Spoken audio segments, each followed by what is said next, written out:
Welcome back to the Foreign Policy Week in Review with Daniel McAdams. Thanks for joining me again, Daniel. Hi, Jay. It's good to be with you again. It's always good to talk to you, and it's always good to look over some of the headlines at the Ron Paul Institute for Peace and Prosperity. Good to get your take and explanation for them. We'd like to tell our listeners that they should go to the Ron Paul Institute for Peace and Prosperity. There's an awful lot of good stuff there if you really want to know what is really happening in geopolitics as opposed to what you're being told is happening by the mainstream. Then you owe it to yourself, if you care to know the truth, to go to the Ron Paul Institute for Peace and Prosperity. Daniel, a number of articles here really caught my eye. The first one I'd like to ask you about, NATO's massive show of force in Latvia. What's the end game? Tell our listeners what you're talking about there. Well, one of the, as you know, Jay, one of our main roles is to critique U.S. foreign policy and to point out the inconsistencies, I guess you could even say the hypocrisy of a lot of what the U.S. is doing. And so this article is really, it's sort of in line with what we've done before, but it just demonstrates that just the bold-faced hypocrisy of the current, U.S. foreign policy leadership. I'll give you just a little bit of a backdrop. Our favorite Assistant Secretary of State, Victoria Nuland. Oh, my goodness. Who you remember has such a colorful vocabulary. Yes. She's married to Robert Kagan, one of the main neocons. Yeah. Well, she was up to the Senate this last week, and she was telling the senators all kinds of crazy stories. None of them were true, or very few of them were true. I think we talked about her visit to the House last week. Mm-hmm. But as she was sitting there with the senators, she said that the U.S. could confirm that new Russian weapons were being delivered to Ukraine. Oh, yeah. But she had no details or no evidence. And also, the OSCE, the Organization for Security and Cooperation in Europe, is on the border. They're monitoring, and they've not reported any massive influx of anything at all, especially anything military. But I guess we have to take her word for it. But what's interesting is here she's getting the senators all hot and bothered over these mythical, what at least to us seems mythical Russian military equipment. And then we read this same week, the U.S. and NATO delivered more than 100 tanks and heavy armored units, along with several thousand soldiers, including a bunch of U.S. soldiers, to Latvia, right on the border with Russia. And this is to start one of their increasing number of joint military operations on the Russian border. I think we spoke last time about the U.S. tanks within 300 yards, 3 football fields of Russia in Lithuania. Well, this time they're in Latvia. It's called Operation Atlantic Resolve, and it's right on the border with Russia. And the article that I quoted up here quotes U.S. Army General John O'Connor, who's making no secret that the operation is aimed at fighting Russia. He says that we will, quote, demonstrate resolve to President Putin in Russia that collectively we could come together. And he said that the tanks are going to stay there, quote, for as long as required to deter Russian aggression. So it's just. So, I mean, where does this come from? We're putting our tanks on Russia's border, and somehow that's Russia's aggression and not ours? Because of this great influx of Russian tanks into Ukraine that nobody seems to have a single picture of. Yeah, and interestingly enough, Daniel, I believe, I don't know if we talked about this or not, but there was an article in Der Spiegel, I think I saw, yes, in which the Germans are saying, wait a minute, this doesn't wash. It's not true. We don't believe it. We don't believe it. Our intelligence service, the BND, which is my good friend Phil Giraldi, who was a career CIA agent, said that the German intelligence is really one of the best in the world. They say we've not seen anything like the U.S. is claiming, and the German article, as you say, has another great line where basically the U.S. intelligence, who are briefing their German counterparts on what the U.S. generals like General Breedlove are saying, they say we don't know where he's coming up with this, but this is what he's saying. So this sounds a lot like, as I wrote in an article that I did on it, it sounds an awful lot like the cherry picking of intelligence that led us into this great disaster called the Iraq War. Yes. It's happening all over again. They're doing the same thing, yet once again, people who are pointing it out are being called names. You're just in the pay of Putin, is what they always say. Incredible. It is absolutely incredible. The lies and the propaganda that is constantly being sent our way here in America. It's just it's unbelievable. There's no objective questioning about this at all. There's no real search for the truth from many people at all. There used to be, and I can remember the Vietnam War because I'm an old guy that was around, a young man then. I remember when there were questions, at least from the left side of the political spectrum, about what was really happening and why we were there and all that. There's none of that now.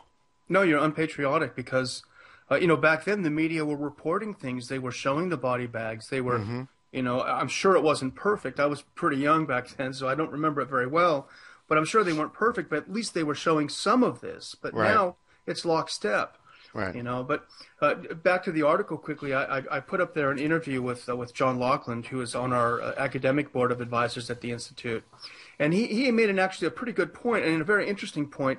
They asked him in the interview, why do you think NATO is doing this? Why are they saber rattling so close to Russia? Right. And he pointed out that he thinks that the idea is to reinforce the existing supranational institutions of the West. Sure. Because we're seeing the EU is crumbling. It's crumbling apart. Actually, there's a good article. Pat Buchanan wrote a good article that just came out in the American Conservative about this. Mm-hmm. But the EU is crumbling, it's falling apart. NATO has absolutely no reason to exist any longer. And by going up to Russia's doorstep, by waving the saber and trying to get a reaction, it's a way for these dying organizations to try to prove to the rest of the world that they have some reason to exist anymore. So I think John's is a pretty good explanation of what's happening. Unfortunately, this is a pretty deadly game to play. Yes. Yes, there's no question that the institutions of the West, the World Bank, the IMF, and I would say the petrodollar itself, which was a substitute for gold when Nixon took us off the gold standard, I believe that much of what's going on now is an effort to try to maintain the petrodollar because, Daniel, the way I see it, if the petrodollar is destroyed, if the U.S. can't, if there's not a bid under the dollar for oil trade, then the dollar has nothing to support it. There's no intrinsic value for the dollar. It's a con game, just like the whole game here that we're talking about. It's a con game. And so, ultimately countries and people do what they have to do to survive, and their economic interest, is very, very important. So, I just picked up the Financial Times today, Daniel.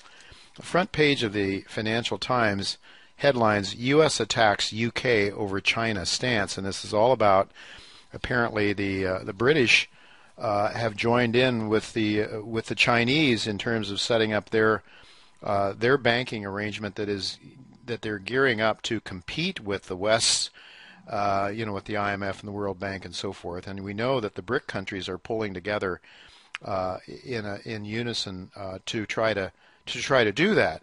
But the fact that the United Kingdom would actually join the Chinese in a competitive move against the Anglo-American, well, let's say the American or the post-World War II infrastructure is sort of amazing, I think, don't you?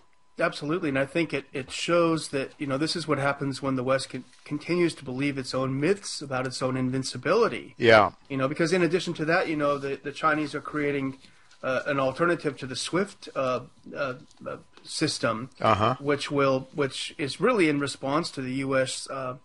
Sanctions regimes and this sort of thing. So essentially, a new alternative world economic system is being built around this world that the U.S. created and the West and the EU created with its sanctions and its restrictions. So it goes to show that the as you say, people vote with their dollars and with their economic interest. And I think it's really interesting too. Another development along these lines. Some of the closest allies of the United States have had arrangements with China where they'll forego trading in U.S. dollars and use their own currencies and the Chinese currency to trade directly. And we're talking about countries like New Zealand, Australia, Canada even.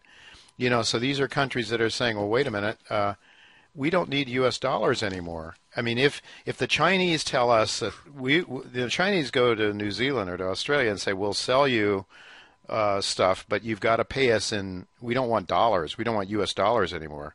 You can pay us in New Zealand dollars or Australian dollars or Canadian dollars, but we don't want U.S. dollars.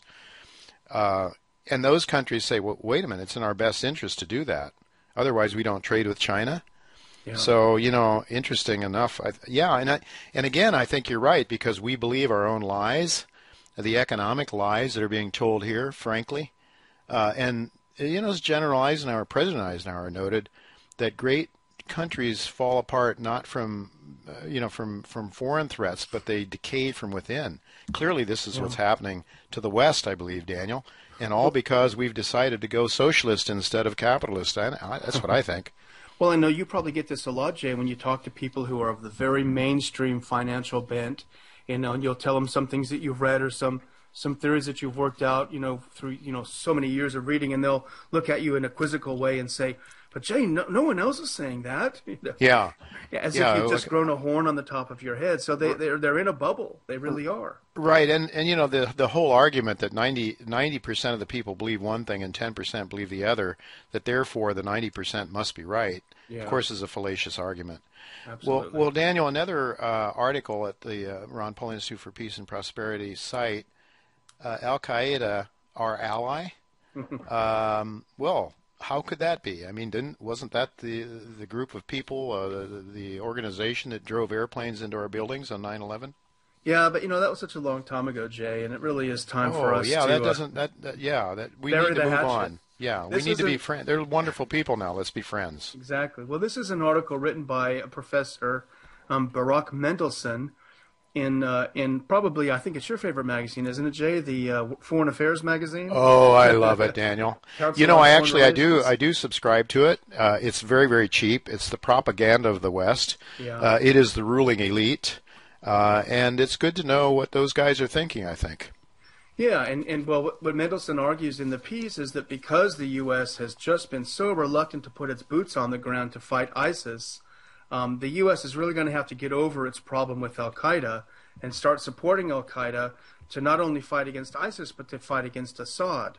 So he thinks that we need to, he says, here's what he says, Al-Qaeda, which views ISIS as a renegade offshoot, is an important player in curtailing ISIS's growth. So here's how I put it in my own, I try to make it sound as twisted as possible in my writing. I said, according to Mendelson, the U.S. must fight its enemies, ISIS, and the enemies of its enemies, Iran and secular Assad, by allying itself with the enemies of its enemies' enemies, Al-Qaeda. So, it's insanity. We need to be allied with the enemies of our enemies' enemies. It's absolute insanity. So they think we should have boots on the ground, right? That would be preferable, I think, to people like Mendelson. Yeah. But since that can't happen, we have to really get over this problem we have with Al-Qaeda. Bin Laden's dead. They're not as bad as you think. They're tough guys, and we need to, to get on with it. So, as I ended my little piece, have we always been at war with East Asia? The line from 1984. Right. The book. So it's Right. just, we chuckle at these things. Yeah. And I have to admit, I have to confess, I should say, I love to make fun of these crazy ideas. But I think we have to bring the light, because I think this person he's a professor. He's obviously taken seriously. Yep. He's one of the experts, So I think when you can make fun of their crazy ideas, I think it's helpful. I hope it is. I hope it is. Well, one thing I wonder, Daniel, is why can't we have boots on the ground? You say that's impossible. Well, by golly, if our national security is in jeopardy, then it seems to me we ought to have a draft.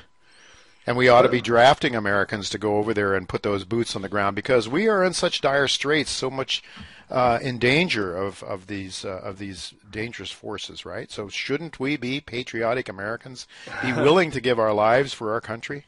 I think I heard Dr. Paulus say this once. Maybe I'm wrong, but he said if we had a draft, we have to make sure that we draft the neocons first.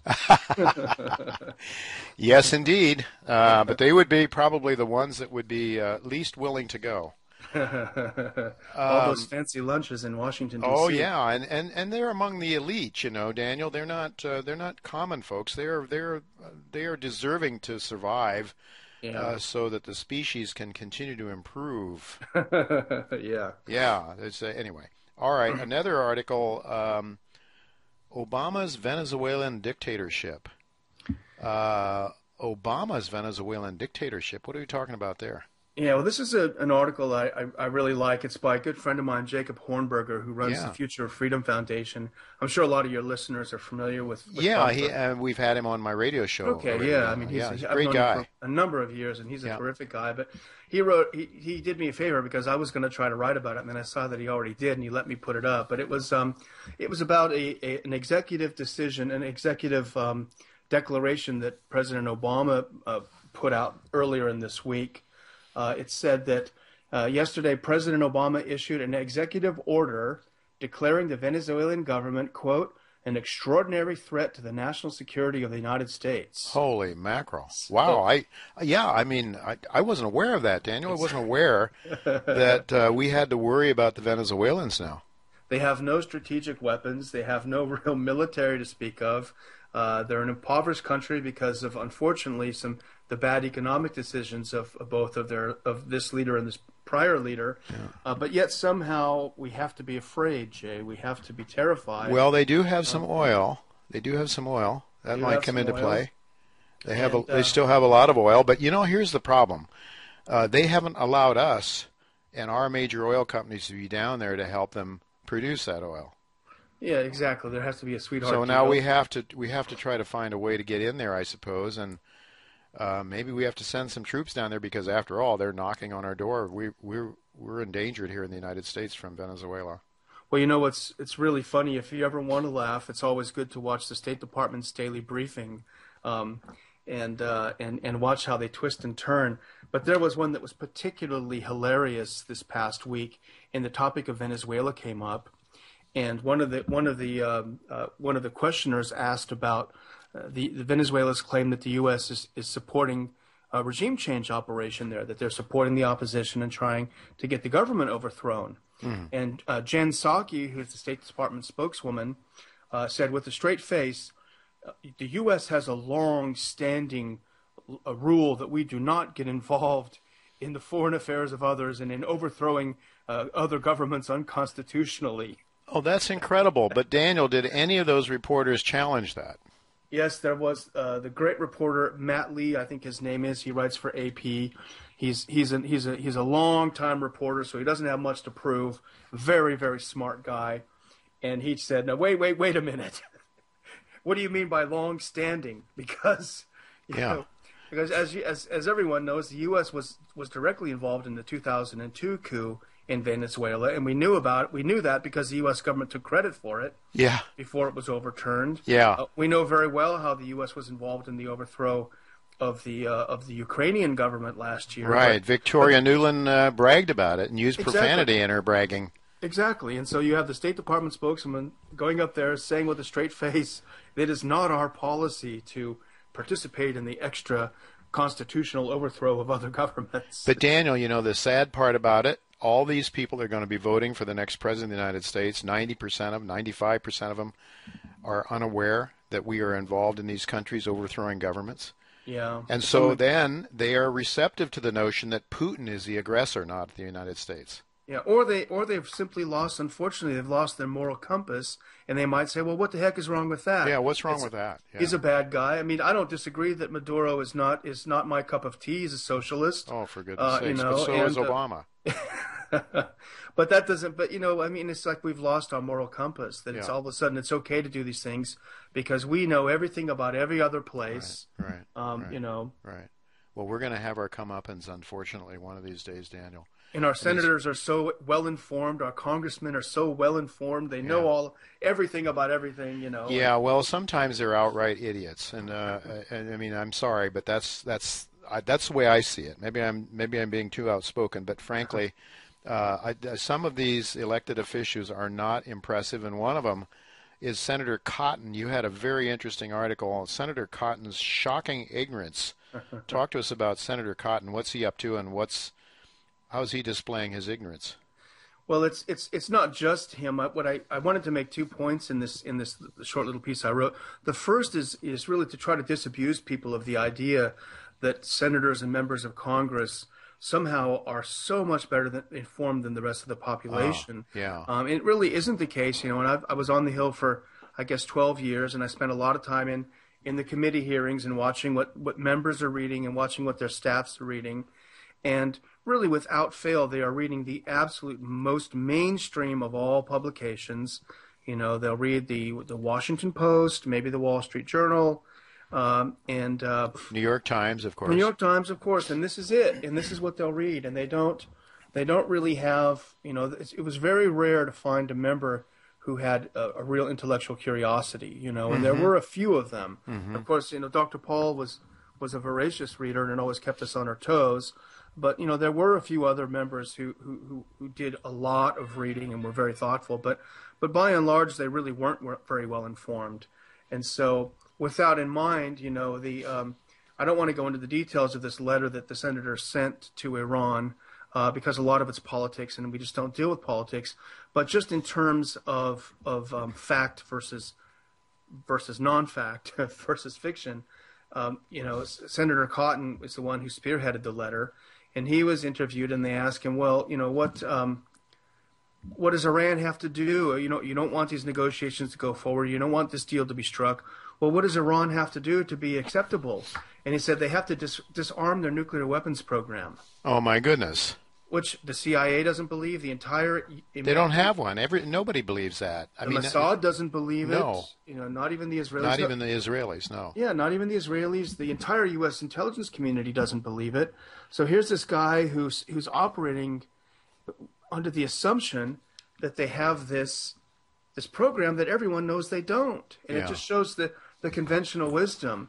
But you know, my good friend Gareth Porter, who's one of the journalists that I admire the most, he's absolutely fearless.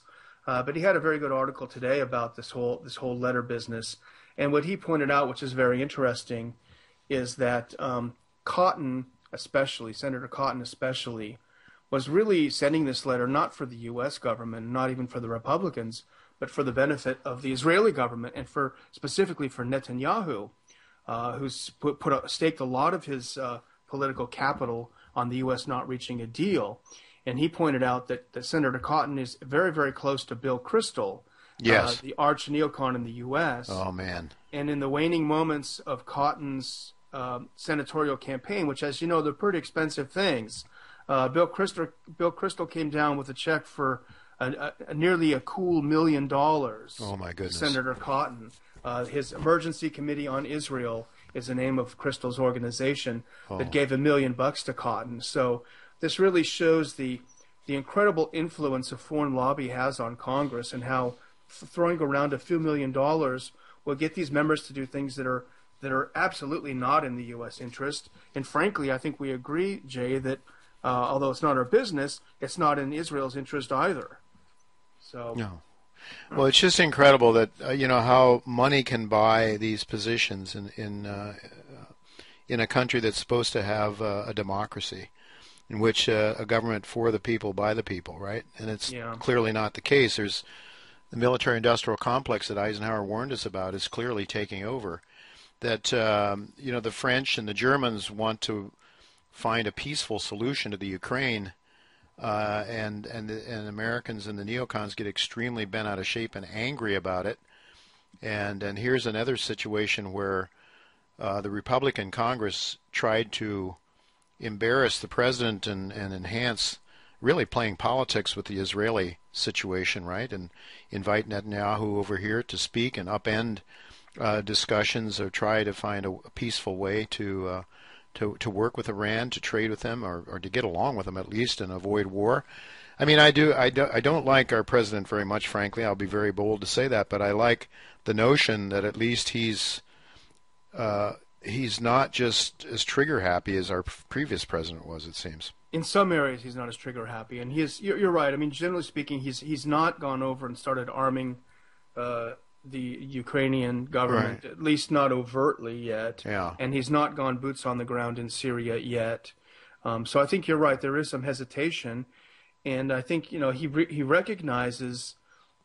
Hopefully, he recognizes the importance of dealing with Iran in the region.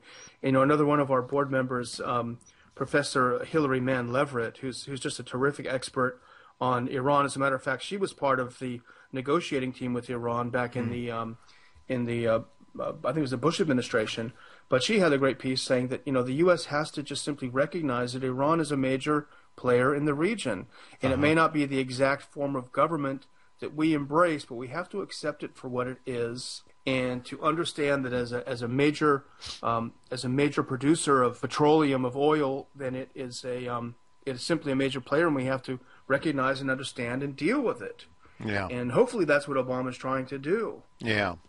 Well, I have an idea there are people that are more powerful than Obama that have other ideas about that oil. And it's not to let Iran have it.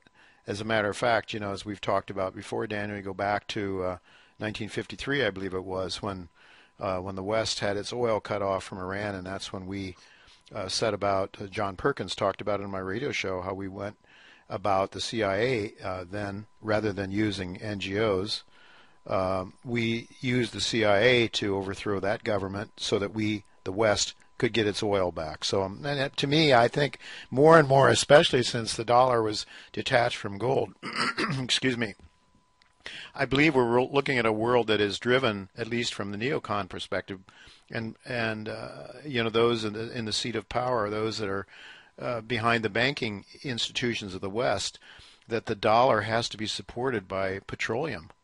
And I think this is what's driving, killing of hundreds of thousands of people for the sake of the United States dollar, which is, excuse the French, but a bastardized currency when we went off the gold standard. Absolutely. And it's an illegitimate currency because there's nothing underneath it except America's military might and power that's forcing. And the Chinese and the Russians and others around the world, and even now, as you were sort of hinting at, some of our closest allies are sort of saying, wait a minute, this isn't working out too well for us, so yeah. I don't know, Daniel. I think I believe you've said already that this is really a dangerous situation that we're pushing up against the neocons. Absolutely. It's very, very dangerous. Those are the topics I've noticed that I wanted to ask you about this week, Daniel. Anything else you'd like to bring to our listeners' attention before we conclude our discussion? Sure. Well, we're just over at the Institute, we've been filming some Ron Paul Liberty Reports, which, I've enjoyed doing. I'm honored that Dr. Paul has asked me to join him on these little shows. Yeah, absolutely. And our listeners can go to the website, and I guess they're posted there, right? Yes, exactly. They're up on the website. We have a new one that we just put up yesterday. Mm-hmm. So, yeah, it's quite an honor. And we're Dr. Paul mentioned this in an interview he did a couple of weeks ago with Scott Horton, but he's getting ready to release a new book. It'll be his first book since he's been out of Congress, or since he immediately retired from Congress. Mm-hmm. It'll be the first book that he's done dealing with foreign policy and war since 2007 at least. And we're working on getting it ready to publish. The Institute is going to publish the book, and we're working on getting it ready to publish. And so I reread it again yesterday and the day before, and I hadn't read it for a while. And I have to say, Jay, I've worked with Dr. Paul for now 14 years, I guess, and I see him almost every day. But this book, I think, is just extraordinary. It's so personal and so moving. And really, I don't want to go any further than he has, but I just say he talks a lot about his faith and how that inspires what he does. And I think people are going to be really interested. I hope they are, because I found myself I didn't want to put it down. So. Oh, well, I would really love to get a copy of it as soon as I can, Daniel, and at some point in time perhaps have Ron Paul himself on my radio show to talk about it too when it goes to press. That's fantastic, and I think we're looking at this spring, definitely. So it's in the final stages. Well, I really look forward to that as well, because it's those of us who at least believe in a creator sort of think it's not just about what can we get out of life, but how we treat our fellow men, and how we handle the way we live our lives. And Congressman Paul, when he was running for president, made that point essentially. The golden rule, and he was almost hissed off the stage. I mean, it was incredible, yeah. incredible. You would think, what? And I have to ask myself, what's happening to our nation? If people will hiss and boo over the idea of treating our fellow man justly. Yeah. What has happened? And has the United States, when it threw out the King of England in this country, because we're endowed by our Creator with certain inalienable rights, and that no man has a right to take that away from us, that they're granted to us by our Creator, not by Hitler or Stalin or Obama or Bush or whoever. Yeah, right? Putin. exactly. I mean, it's not given. If we've lost that concept in America, then I think we've lost America, frankly, Daniel. Yeah, we got to keep working. We got to keep working and try to get it back. And Ron Paul, I know, understands that, Absolutely. as our founders did. Well, thank you very much, Daniel, for being with us once again. Look forward to updating our listeners next week again. Thank you so much, Jay.